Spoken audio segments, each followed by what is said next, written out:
Welcome back for another deep dive. This time we're exploring Malcolm Gladwell's The Tipping Point.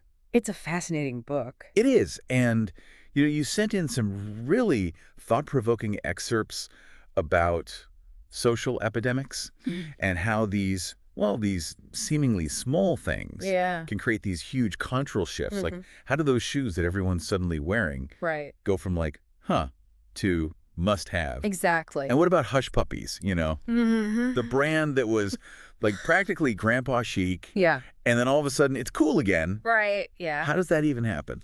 It's amazing how Gladwell uses this example from the 1930s, way back then. Okay. The adoption of hybrid seed corn by Iowa farmers. And it's fascinating Okay. because not everyone jumped on board with this new technology right away. Right. It started with a small group, the innovators. The risk takers. Exactly. The ones who are always trying the new thing first. So it's not just about the product itself, but about who's using it. Yeah. Those early adopters, they kind of paved the way, right? They're the pioneers. They are. And then you have the early adopters. Okay. The people who are, respected in their communities. Yeah. They see the innovators, and if those innovators are successful, they give it credibility. Right. Because if someone I trust, someone I think is cool is using it, Exactly. then I'm more likely to check it out. Absolutely. But how do we go from these small groups to like a full-blown social epidemic? Well, that's where Gladwell introduces this concept of the chasm, Okay. the gap between those early adopters and the majority, the mainstream. Mm-hmm. And to bridge this gap, you need these special individuals, connectors, mavens, and salesmen. Okay. They're the ones who take something new, maybe a little strange, like those hush puppies, Uh-huh. and make it understandable. Even, make it desirable to everyone else. Right. Like they translated for the rest of us. Yeah, they're like the bridge. Right. Okay, this is all starting to click into place. Okay. But I am curious about something you mentioned earlier, this idea of immunity. Right. What does Gladwell mean by that exactly? Well, he's talking about how, we as consumers, Yeah. we're just bombarded with so much information all the time All the time, yeah. that we start tuning it out. Yeah. We develop this resistance to, traditional advertising and marketing. Right, like think about how many ads you see in a day. It's crazy. It's on your phone, it's on TV, it's on billboards. Everywhere. It's overwhelming. Absolutely. I feel like I've developed this sixth sense for dodging ads, Yeah. I skip them on YouTube, fast forward through commercials. Yeah. I just scroll past anything that's sponsored on social media. You have to. Yeah, it's like a defense mechanism. And that's where Gladwell's insights, I think, become really relevant. Okay. Because in a world of information overload, Yeah. word of mouth becomes even more powerful. Okay. We turn to people we trust, the Yeah. connectors, the mavens, the salesmen, to help us make sense of it all. So instead of trusting some slick marketing campaign, Mm-hmm. I'm more likely to trust my friend who's raving about a new restaurant Exactly. or a colleague who swears by this particular productivity app. Yeah, you're looking for authenticity. We're seeking out genuine recommendations Exactly. in a world that feels increasingly well-manufactured. I think you've hit the nail on the head. Okay, good. Gladwell uses this great example to illustrate this. The rise and fall of Airwalk. Oh, yeah, Airwalk, Yeah, the skateboarding shoe. exactly. They wanted to go from, this niche market to a household name. Yeah, I remember those ads. They were everywhere for a while. Yeah. They were so edgy and different. But it wasn't just about the ads, right? No, I'm guessing there was more to it than that. There was. Airwalk's success was about understanding how to translate these niche trends Yeah. for a wider audience. They knew who their mavens were, those skateboarders, those trendsetters, Yeah. and they knew how to tap into their influence. But then what happened? Why did Airwalk, fizzle out? Well, that's the twist. They stumbled. Okay. They got so caught up in, mass production, trying to appeal to everyone, they kind of diluted their brand. They lost what made them unique. Yeah, they neglected those core innovators, the people who made them successful in the first place. Right. And their downfall was losing that authentic connection. So it's a cautionary tale, really, Right. for any brand Yeah. or even any person trying to make an impact. Right. You can't be everything to everyone. Exactly. It's about understanding your audience, Mhm. respecting those early adopters, Okay. and maintaining that genuine connection. That sparks that word of mouth enthusiasm. Exactly. Wow. It makes you think about how we perceive trends and information, Mm-hmm. how much those perceptions are shaped by the people we trust. Absolutely. It's like Gladwell's giving us this like secret decoder ring Yeah, like a key, right? to understand social epidemics. Exactly. But, I feel like we've only just scratched the surface here. Oh, for sure. This whole idea of word of mouth being even more important in the digital age. Yeah. It's a mind bender. It is. It really is. And it leads to this really interesting question. If word of mouth is so powerful, Yeah. how do we even identify these influential mavens? Oh, that is a great question. And Gladwell, of course, has some thoughts on that. It involves something he calls the maven trap. Oh, intriguing. A trap, huh? But we'll dive into that after a quick break, so don't go anywhere. We'll be right back. Okay, so a maven trap. I'm kind of picturing something elaborate, Oh, no. like a scene from a spy movie. Nothing like that. Okay. It's much simpler. It's basically creating a scenario that attracts mavens so you can, identify them. Okay, I see. Gladwell uses this really compelling example with Lexus. Lexus, the car company. Yeah. They had this, potential issue with some of their cars Okay. back in 1990. It's 1990, okay. And it's a great story about, going above and beyond for your customers. I think I remember hearing about this. Didn't they, go all out to fix some minor problem? Exactly. Instead of just, sending out recall notices, Right. Lexus, they actually contacted every owner personally, Wow. arranged for their cars to be picked up, washed, gassed up. Really? Yeah. And even sent mechanics to people's homes if they lived, far from a dealership. That seems like a pretty extreme reaction for, a small issue. Well, yeah, but there was a strategic reason behind it. Okay, what was it? Think about who buys a brand new luxury car model, when it first comes out. Oh, yeah.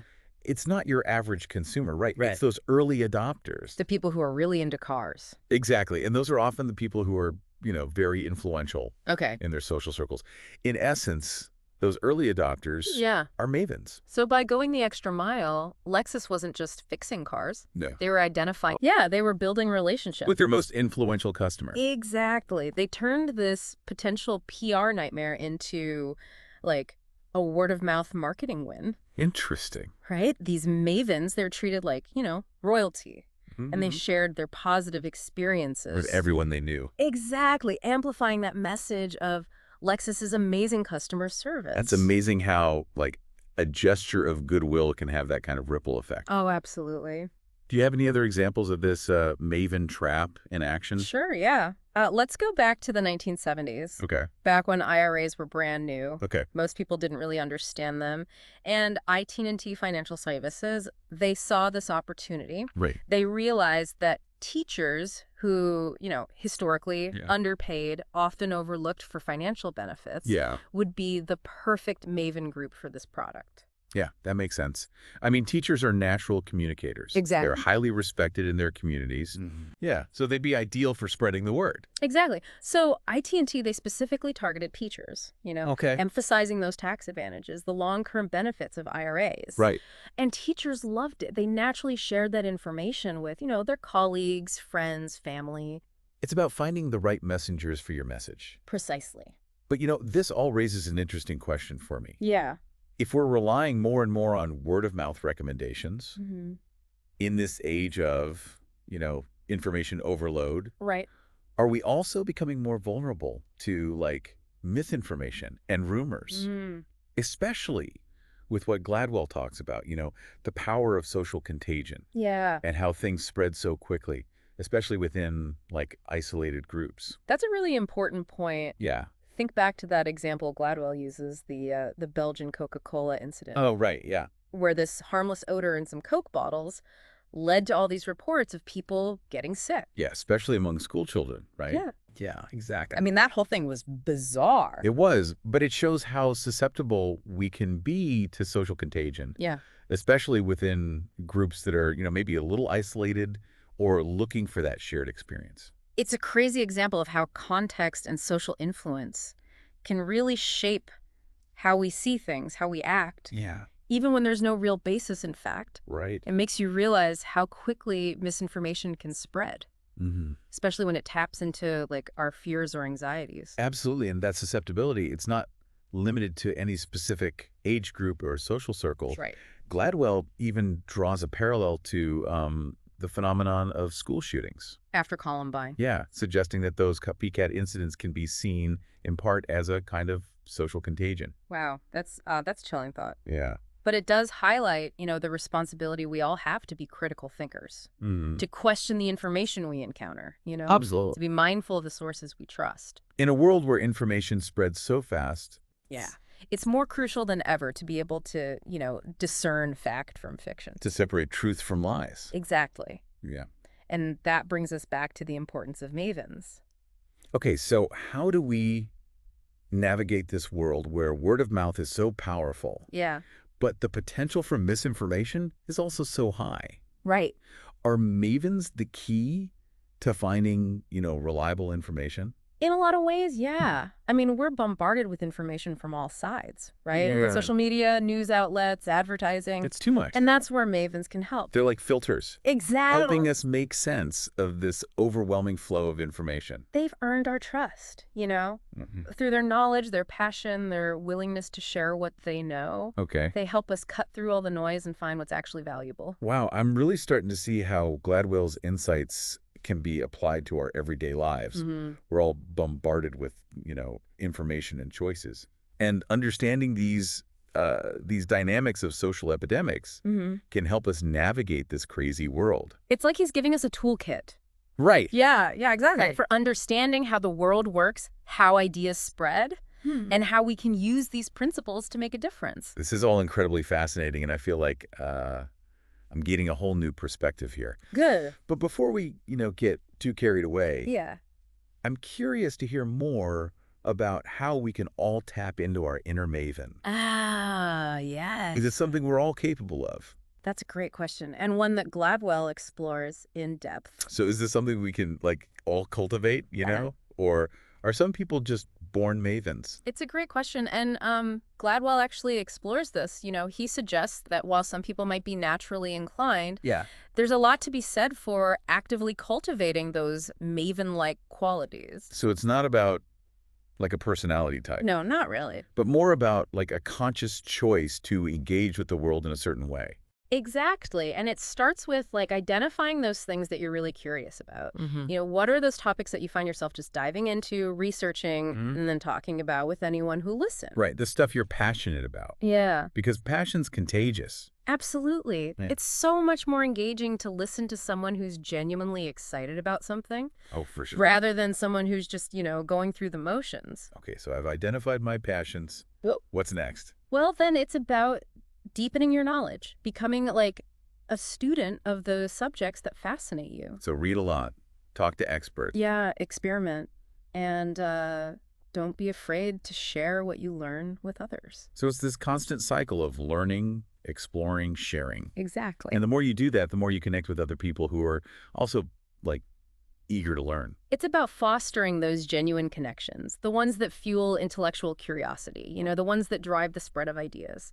Right, but being a maven, it's not about being the loudest voice in the room. No, not at all. It's not about dominating the conversation or trying to become an influencer. No, it's more about being a reliable source. Someone who provides valuable information, insights. Yeah, to help other people make decisions. Exactly. Think of it as fostering a culture of knowledge sharing. Collective learning. I really like that. It's about creating a space where everyone feels empowered to contribute. Exactly. And remember, small actions amplified through word of mouth can lead to big change. Just like those early adopters of hybrid seed corn. Right. They sparked a revolution. They did. And each of us has the potential to spark positive change, within our own circles. Wow, this has been such an insightful deep dive. It's like you've given us this whole new way of looking at the world, how ideas spread, and, the power we all have to shape those trends. The Tipping Point is a powerful book. It reminds us that change often starts with small actions, seemingly insignificant connections. And by understanding these dynamics, we can navigate the world more effectively and contribute to creating positive change in our communities and beyond. Absolutely. It's inspiring to think that we all have the potential to be mavens, to spark those ripples of knowledge and passion, those things that can lead to real, meaningful shifts in the world. Thanks for joining us for this deep dive. We hope you've gained some valuable insights and are feeling inspired to embrace your inner maven. Until next time, keep learning, keep connecting, and keep those ideas flowing.